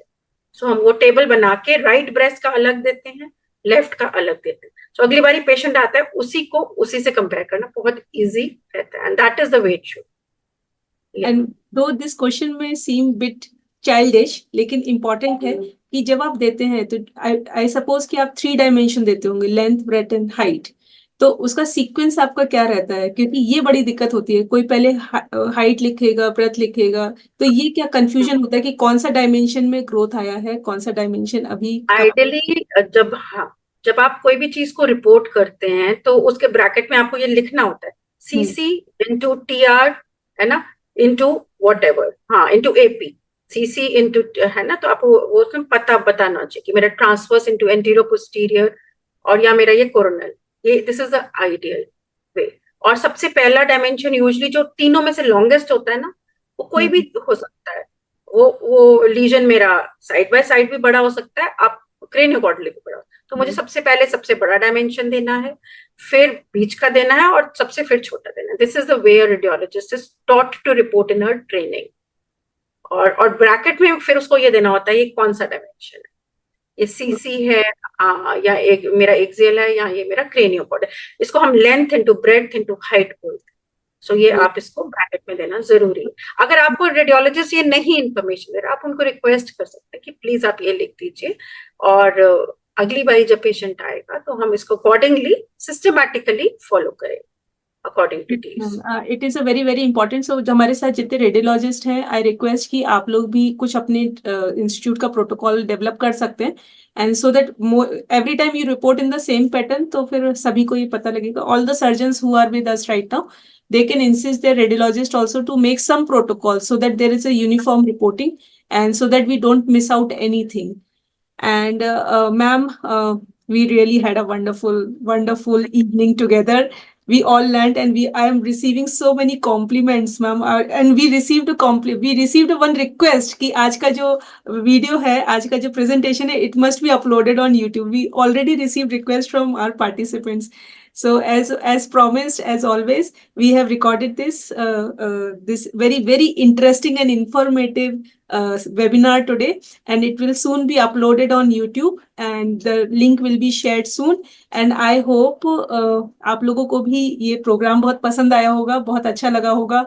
आप लोगों ने बहुत कुछ सीखा होगा हमारे आज के डिस्कशन से. मैं सिर्फ 2 मिनट और लूंगी, अगर किसी का कोई भी क्वेश्चन है, बहुत ही क्विक क्वेश्चन हम पूछ सकते हैं, and then we may wind up this meeting. So we have received one question from Dr. Kirti. Ma'am, I saw a similar patient like you described, 66-year-old patient with single duct, serosanguinous discharge. Mammography was normal. Ultrasound showed a focal dilated duct with no wall thickening, no intraductal solid component. I have asked for MR ductogram, as they said they can't do it. Would just an MR without ductogram still help? Contrast enhanced MRI, dynamic contrast enhanced MRI कराया करिए आप जब भी आप लोग breast MRI कराते हैं. आजकल मैंने देखा है जब भी आप लोग MRI बाहर भेजते हैं। इंस्टीट्यूट वालों में क्या होता है ना, लंबी डेट मिलती है तो बाहर से पेशेंट को भेज देते हैं हमारे सर्जन्स, जाओ भाई वहां आज ही हो जाएगा, इंस्टीट्यूट में अभी महीने तक होगा काइंड। तो बाहर क्या करेंगे, T2 नहीं किया या T1 फैट सेट नहीं किया, उनको तो पूरा दिन मशीन में, मतलब 15 की जगह उनको 50 मरीज करना है। See I am being very frank. So what they do, they cut down on the sequences. They will not do a dynamic, they will not do a diffusion. So patient को plane MRI करना मतलब patient के साथ सबसे बड़ा injustice है। अगर आप पेशेंट में मेलिग्नेंसी सस्पेक्ट कर रहे हैं, प्लीज प्लीज लिखिए कॉन्ट्रास्ट एनहांस्ड MRI नंबर 1। और अगर ऐसे में पेशेंट नहीं, जैसा ये अभी सीरस एंगोनस का आप लोगों ने एग्जांपल दिया, this should be solved with an MRI with subtraction images. कई प्राइवेट सेंटर सब्ट्रैक्शन नहीं करते, तो क्या होता है कि जो स्मॉल पैपिलोमास या एब्नॉर्मैलिटीज हैं उनकी एनहांसमेंट फाइब्रोग्लैंडुलर के साथ मर्ज कर जाती है। वो ऐसे में again dynamic contrast enhanced MRI एक होता है जो सिक्वेंशियल होता है, 1 मिनट 2 मिनट 3 4 5 मिनट्स, हम लोग उसमें ऐसे MRI एक्वायर करते हैं। सो सबसे पहले आपके कैंसरस और पैपिलोमेटस लीशंस ज्यादातर फर्स्ट और सेकंड सीक्वेंस देखने को मिलेंगे। फिर जैसे जैसे सीक्वेंस बढ़ता जाएगा आगे, थर्ड फोर्थ फिफ्थ, सो वैसे वैसे आपका फाइब्रोग्लैंडुलर टिश्यू, बिनाइन टिश्यूज, बिनाइन फाइब्रोएडिनोमास, ये सब एनहांस करने लगता है। सो ऐसे पेशेंट्स में you have to write dynamic contrast enhanced MRI। अगर आप लोगों ने ये भी पकड़ लिया मेरा ये 2 घंटे लगाना है, think it is worth with you. So at least my patients, because my heart pains, आएगा पेशेंट पे पूरा किया होगा, अरे कॉन्ट्रास्ट ही नहीं है, मैं उसका बाहर का MR रिव्यू करती हूँ, मैं क्या बताऊँ अपनी सर्जन को। सो मैं क्या पेशेंट को कहूँ अब तो दोबारा पैसे देके मेरे इंस्टीट्यूट में फिर से मेरे प्रोटोकॉल से MR करा, नॉट जस्टिफाइड। सो काइंडली ये बात को जिसे कहते हैं ना गांठ मान लीजिए, please take it with you, dynamic contrast enhanced MRI is the way to. Okay yes ma'am. तो मैम इससे एक चीज समझ में आ गई कि when we surgeon know about MRI की details, only then we can ask और कंपेल आवर रेडियोलॉजिस्ट कि भैया आपको इस तरह से करना है। And for that I think क्या होता है ना, पेशेंट कम अफोर्डिंग है, वो क्या करेंगे, प्लेन कर देंगे, टाइम सेव करना प्लेन कर देंगे, यस आता नहीं है तो प्लेन कर देंगे, because they are not trained in good institutes.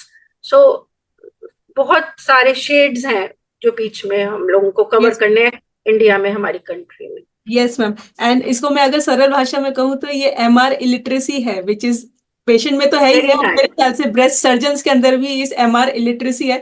इसके लिए मैम बिल्कुल मैं आपका कभी आपका फिर से टाइम लूंगी, लेटर ऑन वी में प्लान अबाउट इट, जिसमें कि आप MRI की एटलीस्ट बेसिक अंडरस्टैंडिंग अगर हम डॉक्टर्स को कराएंगे तो we will be a better breast, we will become better breast surgeon. तो हम बहुत जुडिशियसली और इंटेलिजेंट वे में फिर MRI कब करानी है, कैसे और कैसे इंटरप्रेट करना है वो समझ पाएंगे और अपने पेशेंट्स को Sure. ज्यादा हेल्प कर पाएंगे। Yes ma'am. And doctor Ajay Sharma sir हैं, सर हमारे साथ जुड़े हैं, और मैं sir Mike, yes sir, can you please first introduce yourself sir, please? yeah, in my previous life, I used to be breast and endocrine surgeon, but now spanning 27 years in transplant. But I'm just going to come back to real general surgery, as I will work in tribal areas. So hence, I need to know about all this again. My question is very simple, as already been pointed out, asked there, and I'm just echoing the same question there. When somebody comes with granulomatous mastitis, so do you really see abscess in many of them? That is one. I know the differential diagnosis is very wide, but what would be the ideal imaging and diagnostic approach for that? So it is a very good question. I've done a lot of work on granulomatous mastitis, and I am still doing a lot of work in continuum, and I've published also on mastitis. You can look for my articles on PubMed. Okay, one. Second, now given to your just an answer to your leading question, do you find abscesses in that? You may or may not find abscesses. Two, listen to me carefully. There are sometimes some insinuating hypoechoic areas in the breast which are showing increased Doppler pickups. These are just those mastitis inflammatory areas. Today only I saw a patient of granulomatous mastitis, frank granulomatous mastitis, 3 abscesses. I aspirated those abscesses. I injected intralesional steroids in that. That helps in quick recovery to these young women who have this granulomatous mastitis. You can have a lot of abscesses in granulomatous mastitis. You can have a lot of aspirable component to these collections. Get these aspirated under ultrasound guidance by the radiologist, and your patient is going to show you recovery like this. Okay. Yes. And regarding granulomatous mastitis, we have received some questions from Dr. Reshma also. And the thing is Brandos has already covered an exhaustive topic on chronic granulomatous mastitis, especially idiopathic chronic granulomatous mastitis, where we have demonstrated how we put intralesional steroid and what are the various. I request you please go through those. I will share the link in the group. मैं link share करूंगी और आप उस हमारे ब्रांडोस की meeting को पूरा attend कीजिए. आपको ग्रेनुलोमेटस mastitis से रिलेटेड जितनी भी अवधारणाएं हैं, मिसकंसेप्शंस हैं या जो भी आपको कंफ्यूजन्स हैं, पर ये सब अल्ट्रासाउंड गाइडेंस में करना है. यस मैम, रेडियोलॉजिस्ट बिना ऐसे ब्लाइंड नहीं करना. That will not yield you anything, because I do my surgeons Divya, Ishita, they all send me and we do it under ultrasound guidance, so that जो आप डाल रहे हैं, जो देख रहे हैं, that is live seen, and you know how much dose to put, what is the volume of the abscess. ये पूरा calculated होता है, ऐसे नहीं होता. Yes. Whatever you can put. So there is a lot of scientific data to it. Yes. And ma'am, I hope now our time is also up, and 2 घंटे हमारे कैसे निकल गए हमें बिल्कुल पता ही नहीं चला. बहुत ही बढ़िया प्रेजेंटेशन मैम, आप an eye opener to all of us. बहुत अच्छा एग्जॉस्टिव डिस्कशन भी हमारा रहा, बहुत क्लिनिकल एस्पेक्ट हमने डिस्कस किए, एंड आई होप हमारी ऑडियंस को भी हमारा ये प्रोग्राम बहुत पसंद आया होगा. एंड आई कुड सी कि we had such a good volume of doctors associated, and we have consistent attendance, और बहुत ही अच्छे सबने क्वेश्चंस हमसे पूछे. आप you were not well, but still आपने हमें इतना कीमती टाइम दिया, और हमने आपसे बहुत कुछ सीखा आज. और हम उम्मीद रखेंगे कि आगे भी हमारे इस तरह के प्रोग्राम में आप इसी तरह से हमें गाइड करते रहेंगे, हमें सिखाते रहेंगे, ताकि हम और अच्छे ब्रेस्ट सर्जन्स बनकर उभरें. हम आपकी रेडियोलॉजिकल पॉइंट ऑफ व्यू से बहुत अच्छे से आगे डेवलप करें. हमारे साथ बहुत सारे रेडियोलॉजिस्ट आज जुड़े थे. मैं उम्मीद करती हूँ कि वो लोग ने भी बहुत कुछ अच्छा सीखा होगा. तो इसी के साथ now it's high time that we must wind our meeting with thanks from the core of our heart for contributing such a scientific content to our meeting.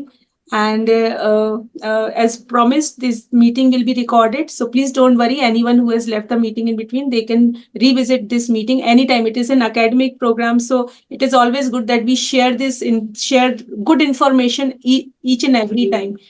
And with the promise that in our upcoming, we have an odd month and we have an endocrine meeting pending. So I will be sharing the details soon. Please हमारे साथ बने रहिए, हम आपको आगे और भी details देंगे. बहुत सारे क्वेश्चंस, किसी ने पर्सनलाइज क्वेश्चन पूछे, मैं उन्हें सजेस्ट करूंगी कि आप ब्रांडोस के ग्रुप पे ये क्वेश्चंस डालें. वहाँ बहुत सारे डॉक्टर्स हैं, वो आपको उसके बारे में रिप्लाई भी करेंगे, आपको बहुत अच्छे सजेशंस मिलेंगे.